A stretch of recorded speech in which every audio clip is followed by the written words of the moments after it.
Before this video begins, two things to remember. First of all, that person right there is a 16-year-old D-Pro before the sun burned him, and this is my pet, Golo the teddy, and he wants to say hi.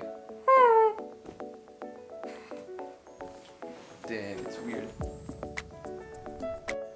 So basically this is the first ever academic video that I'm making, so I have no idea what I'm doing because this is not a vlog, this is not a music cover, this is not an original. This is how I got 8 in IELTS in 8 days. I've seen a lot of people in YouTube talking about their results, not just to flex obviously, because that just makes you stupid, right? Yeah. So hoping that my tips and strategies can help anyone living anywhere across the globe. So here I am doing a couple of series of academic result videos and other extracurriculars that you guys can take some ideas from, hopefully. So the first video goes out right here. This is the video where I'm gonna be talking about my IELTS. Coming to my grade, what did I get? So basically I got an overall 8, although I was expecting a solid 8.5, unfortunately. So my listening was an 8.5, my speaking was also 8.5, and I knew that my reading would mess up a little because the passage was extremely hard, so I got an 8. And for some reason I got a 7 in writing, and after I looked at my overall 8 when I was seeing my examination mark, I was kind of happy because I did not take minimal amount of preparation. I just took minimal amount of preparation and I got an 8, so I was happy. But when I saw that writing mark, I was kind of stoked up.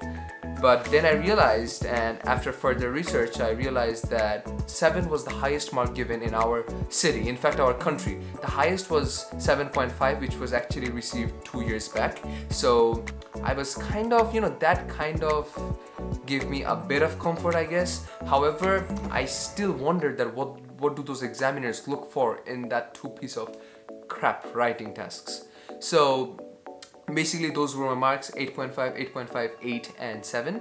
And talking about the preparation time, it was really less. I only gave some mock examinations in one of my nearby coaching centers. The link will be in the description below. If you guys are from Chittagong, you guys can surely go to that place. And of course, I also had a mentor, Mr. Zulfikar Hasnain. He used to give me a couple of I only went to his coaching for 2 days for studying IELTS examination, and he kind of helped a lot. So in this video, I'm going to be sharing with you guys a couple of tricks and strategies that might help you in your IELTS examinations. So first of all, which book to follow? Like, honestly speaking, the grammar portion and everything, you just have to develop a skill in knowing your English language. So that basically comes from reading a lot of books and watching movies with subtitles, which I did a lot. I'm not more of I have read books in my past, but I'm not more of a reader, but I'm more of a watcher. So basically, yeah, so I watch movies with subtitles. That really helps me know some words, and whenever what I do sometimes disturbs my friends, but basically when I watch a movie with subtitles, I just bring out my phone, open the notes, and whenever I come across some difficult words, fancy words, I write them down and I utilize it in other areas of my life, which includes essays, other competitions. So moving on, the books. The main book that you guys can follow, there are a lot of online courses and papers available on the internet when it comes to practicing the modules, except for speaking, of course. So this is the book that I highly recommend. This is the official Cambridge English IELTS practice papers. So this is IELTS Academics 14. So basically I'm saying this because this is actually Cambridge endorsed, and there are 14 books available till now, from 1 to 14. This is the number 14 one. This is the only book I ever opened for IELTS examinations. There are 5 practice mocks and I gave just 2 of them. And for the speaking, I just recorded my conversation like I'm doing right now, and then I listen to it over and over again. So sometimes when you speak, you kind of sometimes you like what's happening with me right now. You get out of words, or you misspell a word, sometimes you think something, you tell something. So these are things that need to be improved. Basically, I improve them through doing Model United Nations, through debates, and through speaking to myself almost every time I go to the shower or etc. I know that's stupid, but I did it. That fetched me an 8.5, so cannot complain. And moving on to, that was the speaking part. And for listening, as I said, watching movies, understanding novels, seeing a lot of plays, that's the only way you can improve. Or the best part, you can do conversations with your close ones in English, so that you can develop a continuous English speaking system that is not available in your home, or if you're from a Bangla medium school, or if you're from any foreign language schools. So that's basically it. And coming to reading, which is a bit difficult. For reading, you just have to practice. So in this book and other practice mocks, you can see that comprehensions are given, and there are some tactical questions. If you guys want, I can make a new video on that, specifically dedicated to reading. But apart from that, I guess practice is the only key.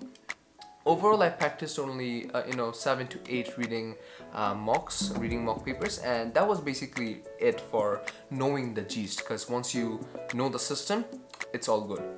Coming to the writing, although my tips are only gonna work until a 7, because I got a 7. However, what I have seen over the past few decades, I'm 17, so trust me when I say this, guys, that essay was one of the best essays I've ever written. In my written examinations, I used to get 7.5 and 8s, and even got an 8.5 once in my mock sessions, and those were actually checked by some really high invigilators, like they were really high ranked invigilators. So I was hoping for an 8 at least in my writing. So when the results came out, I got a 7. I was disappointed, and there were some friends of mine who were really good in English, but they got a 6.5. So that really shows that they are reluctant to give you marks in the writing section. So what do they actually want? Basically, there's a format that you guys need to follow. You cannot just write, even if you write the best English, you have to go through a format in order to score a good mark. For me, that was a 7, but I guess if I had not followed them, I would have got a 5.5, 6, or 6.5. So yeah, for writing, what I did was I went to Google and I searched for a couple of Band 9 writing, and those kind of really help. The starting, the introduction, the starting lineups, and the main thing that you guys must follow is to use complex sentence structures. Let's say starting with a subordinate clause, following with a comma, and then moving on to the main clause, things like that. You just can write simple sentences like I eat rice, or I love movies. It's gonna be something like I love watching movies because ... and due to some extreme attraction of mine to action movies, comma, I am a great fan of the Marvel movies, blah blah. You have to change the sentence structures as much as you can. And although the examples that I provided were bullshit, but just a gist. So yeah, those were basically it. I really hoped that I got 8.5, but I was too busy with my SATs rather than my IELTS. But I had to give my university applications to Canada and Hong Kong by November, so I thought that I would really mess it up if I did not give the IELTS earlier. So I actually had mine to give my IELTS twice, which for now is not the plan, but I really plan on giving the IELTS a year later, when everything is done with schools and etc., just to prove those invigilators that I deserve at least an 8 in writing, because it's easy. Because really, when you look into the entire processing of marks, you are not going to be understanding why you got so less in writing. Literally everyone, I even have a friend who got 9, 8.5 and a 7 in reading, so in writing. So you guys can understand that writing is really something devastating. However, these were the keys, these were the main things that I followed for getting a good grade in just a week. So if you guys follow this, I hope that you guys are gonna get the mark you desire. So just remember to read books, watch movies, and do not just memorize and go to a lot of tutors and spend a lot of money. These tests, the SATs and the IELTS, are aptitude tests which actually depend on your performance and not the tutor taking dozens of money, etc. So I really hope that this video helped, and I'm hoping to come up with another video regarding a similar issue soon enough. So until then, stay funky, stay amazed, and subscribe to DP Don. Cheers.